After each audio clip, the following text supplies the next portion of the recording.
Welcome to Pajan TV! Tara mga lods, samahan niyo ako dito sa Clubhouse at manood tayo ng DP World Tour, of course. Ayan, laro ng mga mayayaman mga lods. Nandito ako ngayon sa kung saan makikita natin ang the greatest players on earth. Nandito lang yan, lods, sa Dubai. Of course, nandito yan sa area namin mga lods. Siyempre, ayan mga lods, hindi ko papalagpasin yung sasakyan na yung mga lods kasi balang araw magkakaroon tayo niyan. Soon. Eto na nga mga lods, pupunta na tayo doon mga lods sa Clubhouse at kukuha tayo ng race band or ang tawag ba doon, tawag doon sa kamay lods na palatandaan, basta hindi ka mawala. Joke lang. Basta hindi ko alam lods kung anong tawag doon. Basta, ayan, nilalagay yun sa kamay para nga malaman na para pwede kang pumasok kahit saan pwedeng sulok ng clubhouse at para manood ka ng golf. So, eto na mga lods. Siyempre, mga lods, hindi mawawala ang mga shot puno dyan mga lods. Maraming shot puno dyan. Kaya mamaya, mag-shot puno tayo. Okay?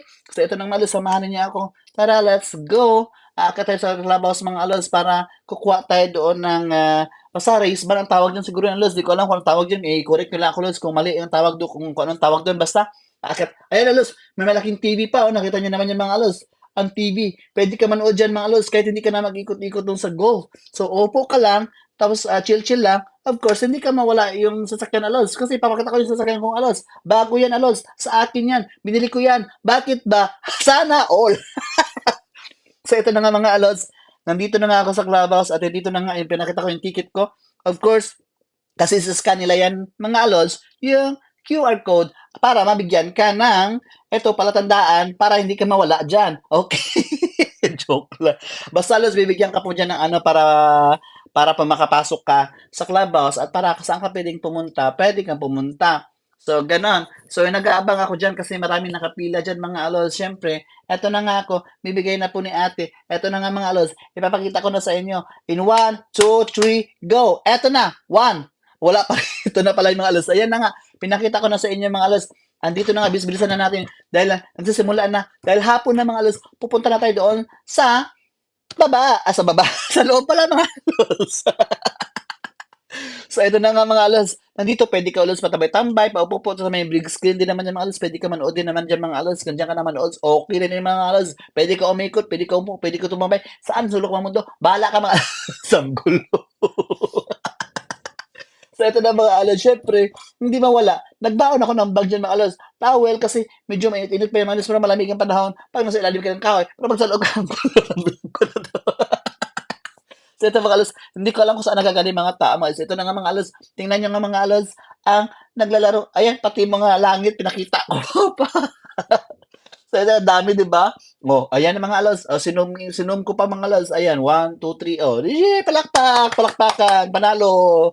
Sana, alam mo mga alos, malaki ang premyo dyan mga alos. Hindi ko alam kung anong premyo. Basta may relo ata dyan, may sasakyan. Hindi ko alam kung paano yung ano mga alos. Basta ako alos, nag-vlogs na ako, nag-ikot-ikot la ako dyan. Nagala-gala la ako dyan mga alos kasi wala naman akong ginagawa sa buhay. Kasi di up ko nga yung mga timer. Ito na nga lang si Broadberry, ano ba yun? Nakalimutan ko yung pangalan. Hindi ko mabasa, maayos, bahala na. At saka yan si Kim from South Korea. Of course, andyan. Nakita na naman, nagpayom siya kasi ayaw niya mainitan. Kasi nga medyo mainit talaga yung time na yung mga alods. So, kaya nagpayom siya. So, ang ganda, di ba? Ito na nga, magpapalo na siya. In 1, 2, 3, practice muna. In 1, 2, 3, go! 1, 2, 3, practice. 1, 2, 3. So, ito na nga. 1, 2, 3, go! Ayun. So, next. Ay, practice pa lang pala yun. Hindi pa pala yun final, Lods. Akala mo, kasi ganyan talaga sila, Lods, maglaro, Lods. Parang magpa-practice muna sila bago nila papaluin yung ano, yung bola. So, tsaka, Lods, hindi ko di alam kung pang ilang palo ba yan, pang isa, pang paramihan ba ng palo, or para pakunti ng palo, hanggang ma-shoot sa buho, ma-shoot yung bola dun sa hole. Sa pati itong camera, hindi ko pinalagpas, binidyoan kasi sobrang ganda ng balang araw magkakaroon din ako niyan. Sana all. Ito na nga mga lods. Welcome to ang pinaka sikat na player sa buong mundo. Of course, si Rory McIlroy. Of course, ang paborito ng amo ko at ang idolo niya dahil taga England sila. Kaya, paborito ko na rin sila. Paborito ko na rin yan si Rory McIlroy. Sa taon-taon ko po yan, inaabangan At dati Lods, naalala ko, edad niya pa lang yun nung nanood ako Lods, parang 2026 pa lang siya. Hindi ko alala kung ilang taon na siya ngayon mga Lods, kasi ilang years na ako nanonood diyan, Lods, every year. So dito lang yan, Lods, sa likod ng bahay namin mga Lods. Alam niyo ba yun mga Lods? Ayan na nga si Rory McIlroy mga Lods. Baka may anong iniisip niya. Rory McIlroy, kaya mo yan. Mananalo ka. Don't worry. You will gonna win. Okay? Okay. Laban. Of course, ang kanyang kalaban diyan ang partner niya. Bale Lods, dala-dalawa kasi yan sila mga players Lods, parang pinapares-pares sila. Yan naman galing naman yang Japan. Nakalimutan ko lang ang pangalan niya mga Alods. Research na lang mga Alods, okay? Kasi hindi ko lahat kilala mga Alods yung mga naglalaro sa golf. Ang mostly kilala ko lang dyan um, si Hatton, tapos si Fleetwood, tapos yan si Rory McIlroy. So mga ilan-ilan lang mga kilala ko. Yung iba hindi ko masyadong kilala mga alols kasi hindi nga ako naglalaro ng mga alols ng golf. So syempre si Rory McIlroy sikat po talaga yan mga alols. Tsaka idolo po talaga yan ng amo ko kaya kilala ko siya kasi lagi niya yung kinikwento sa akin. So, they are very proud kasi nga kababayan niya ang naglalaro dito sa likod ng bahay namin. Kasi ever since na naman sa kabilang bahay namin, Lods, kasi natatanaw namin yan doon dati sa kabilang bahay. Ngayon, medyo layo-layo lang kami sa clubhouse, pero nilalakad lang namin. Pero malapit pa rin mga Lods kasi dito pa rin kami sa area. So, ito na nga mga Lods. So, ito na mga Lods. Ayan ang kanyang alalay. Hindi ko alam Lods kung boss niya yan, kung coach niya yan ni Ray McIlroy. Yan na, mapalo na nga si from Japan. Arigato, arigato, ano ba yun? Ang sabi mo, Lord? Arigato gozaimaste. Tama, i-correct me if I'm wrong. Kung tama ang pagbigkas ko, pasensya na, tao la, hindi perfecto.